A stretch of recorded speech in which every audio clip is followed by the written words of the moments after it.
Nga rinumërimi i votave, Partia Demokratike që kërkoi hapjen e gjithë kutive të Tiranës ka humbur 612 vota, ndërsa Partia Socialiste 380. Shtesë me 21 flet do të ketë koalicioni Euroatlantik i Lulzim Bashës, 7 aleanca kombëtare shqiptare dhe 8 djathtas për zhvillim.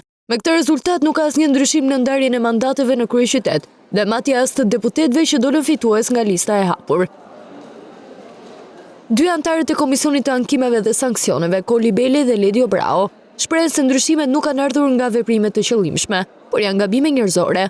Pra këto janë gabime njerëzore, sepse duhet kemi parasysh që procesi ka një numër të konsiderueshëm hallkash, pra verifikim, hedhjen sistem, operatorë që hedhin sistem dhe për shkak të numrit të madh të kandidatëve në Tiranë, ndodhin dhe gabime të tilla nga lodhja. Mendoni në qendrën e numërimit në orën 2 të natës kur hidhen procesverbalet. Pra, duhet të jemi shumë kujdesim para se deklarojmë që komisionerët kanë trafikuar apo kanë vjedhur vota.